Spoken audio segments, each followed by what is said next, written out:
بسم الله الرحمن الرحيم الحمد لله والصلاة والسلام على رسول الله أما بعد اللهم ربي يسر ولا تؤسر وتمم بالخير سبحانك لا علم لنا إلا ما علمتنا إنك أنت العليم الحكيم Assalamu alaykum va rahmatullohi va barakatuhu. Hurmatli ustozlar va qarindoshlar, hammanglarga Allohning rahmati, salomi, barakati bo'lsin. Alloh subhanahu va taolo har biringlarni dunyoning har qaysi joylarida xotirjam, salomat qilsin. Amin. Bugungi tafsir darsimiz Baqara surasi 187-oyatdan 192-oyatgacha. 191-oyatgacha. A'udhu billahi minash shaytonir rojim. بسم الله الرحمن الرحيم أحل لكم ليلة الصيام الرفث إلى نسائكم هن لباس لكم وأنتم لباس لهن علم الله أنكم كنتم تختانون أنفسكم فتاب عليكم وعفى عنكم فالآن باشروهن وابتغوا ما كتب الله لكم وكلوا واشربوا حتى يتبين لكم الخيط الأبيض من الخيط الأسود من الفجر ثم أتموا الصيام إلى الليل ولا تباشروهن وأنتم عاكفون في المساجد تلك حدود الله فلا تقربوها كذلك يبين الله آياته للناس لعلهم يتقون. Yuqorida o'qilgan oyatning qisqacha tarjimasi haqiqatan İslamның dastlabki vaqtlarida, ya'ni Ramazon ro'zasi dastlabda farz qilingan vaqtlarda erlarningki kechalari uxlab qolsa, tong yorishdan ilgari uyg'ongan bo'lsa, bir narsa yeyishi, ichishi yoki ayollik munosabat qilishi cheklangan. Keyin bu hukm amaldan qolgan. Ey mu'minlar, Allah subhanahu va taolo sizlarga Ramazonning kechalarida ayolinglar bilan birga bo'lishni, ayolchilik munosabat qilishni durust qildi. U ayollar sizlar uchun sitr, ya'ni parda yoki kiyimga o'xshash sizlarning ippitinglar, sizlarni o'rab turdi.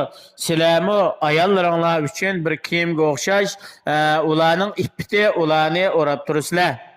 Sizlarning ba'zinglar ba'zisidan behojat bo'lolmaydi. Allah subhanahu va taolo sizlarningki o'z nafsinglarga xiyonat qilib, Allah subhanahu va taolo sizlarni cheklagan ishni qilganliginglarni Allah bildi. Allah sizlarga rahim qildi va sizlarning tövbanglarni qabul qildi. Sizlardan bu hukmni yengil qildi. Endi ayollaringlar bilan kechsa, ya'ni tong yorishdan ilgari birga bo'lsanglar, ayolchilik munosabat qilsanglar bo'ladi.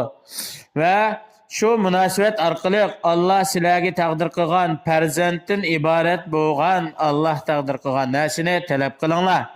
Kechining hammasida yanglar, ichinglar, hattoki subininki oqligi, kechininki qorong'uligidan to'liq ayrilganga qadar, ya'ni tong yorg'anga qadar, bomdatning vaqti kirganga qadar yeb ichsanglar bo'ladi.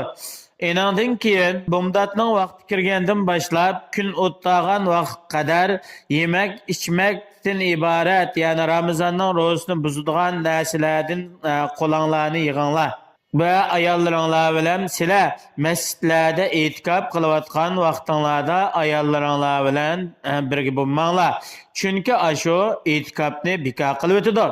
Yuqorida zikr qilingan hukmlar bu Allohningki halol harom orasidagi belgilamasi hukmi, buningga hargiz yaqinlashmanglar. Kimki Allohning belgilamasi cheklimasiga yaqinlashir ekan, bu odamning haromga tushib qolishi yaqin bo'ladi.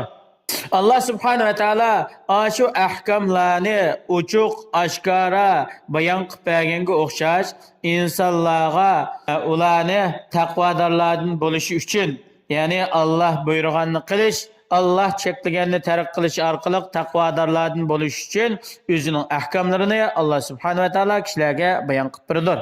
ولا تأكلوا أموالكم بينكم بالباطل وتدلوا بها إلى الحكام لتأكلوا فريقا من أموال الناس بالإثم وأنتم تعلمون.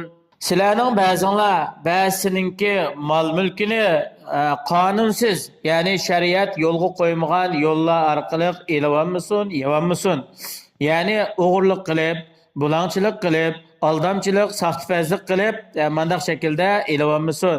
Va shundaqlar sizlardan bo'lgan bir toifa, ya'ni ba'zi kishilar, ba'zi insonlarning mol mulkini elib olish uchun gunoh ma'siyat qilib turib, hüküm qilg'uvchilarning qishiga hüküm talab qilib davolashib bormasin.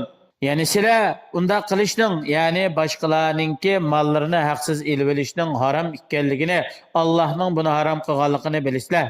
Bilib turib gunohga qadam bosish, ya'ni gunohning haromligini bilib turib gunohni qilishning o'zi bu eng qabih va jazosi katta bo'lgan bir ishdir. Yes'alunaka anil ahillah قل هي مواقيت للناس والحج وليس البر بأن تعطوا البيوت من ظهورها ولكن البر من اتقى واعطوا البيوت من أبوابها واتقوا الله لعلكم تفلحون وقاتلوا في سبيل الله الذين يقاتلونكم ولا تعتدوا İnnallâhe la yuhibbul mu'tedin. Ey Allah'ın elçisi, ular senden asmandaki ayının quraştırılışı ve bunun ahvalının özgürüşü, yani dastlabda ay chiqqandan ayeti inchik chiqdi, undan keyin cho'ngiydi, ay 15 bo'lgan vaqtida mukammal to'ladi, undan keyin ya'ni kamiydi. Shuningdek ayninki o'zgarish ahvoli to'g'risida so'raydi. Ularga javob berib, shu to'g'ridagi hikmatdan javob berib aytganki, jazman bu oyninki inchik chiqib, undan keyin to'lib, yana oyning oxirida inchik bo'lib qilishi degan insonlar uchun bir vaqtni belgilab berish. İnsanlar ay orqali o'zlarining ibodat vaqtlarini, haj oylarini, Ramazon oylarini, zakotga yilning mukammal to'liq bo'lganligini va shundaqla o'zlarining savdo, muomala, tijoratdagi va diyat va qarzdagi muddatlarni belgilashda shu oyga qarab biladi. Sizlarningki hajga ihrom bog'lagandan keyin yoki umrga ihrom bog'lagandan keyin haj umr faoliyatini ado qilib bo'lib, jahiliyat davridagi qarashinglar, fikringlar bo'yicha uyning ishigidan kirmasdan, uyning keyni tarafidan, darizidan yoki keyni tarafidan ayrim ishga ichib kelishinglarning o'zi bu yaxshilik hisoblanmaydi. Lekin haqiqiy yaxshilik degan odam ichki tashqi tarafdan, moddiy, ma'naviy tarafdan Allohga taqvodor bo'lish, Allohdan qo'rqish bo'ladi.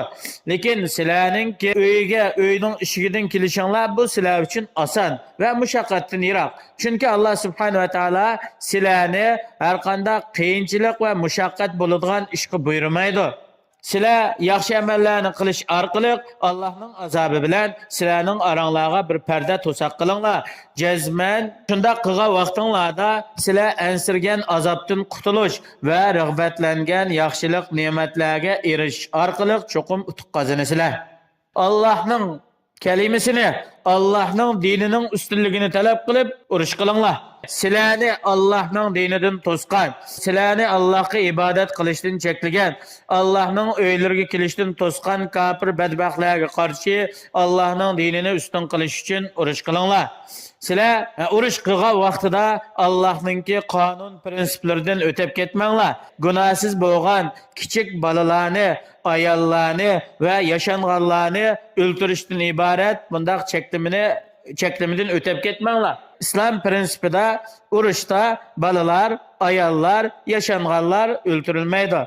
Yoki sizlar dushmanlaringlarni o'tirib bo'lgandan keyin ularga bo'lgan achchig'inglarni chiqarish uchun ularning ko'zlarini o'yab, quloqlarini kesib, burunlarini kesib degandek mandaq ishlarni qilmanglar.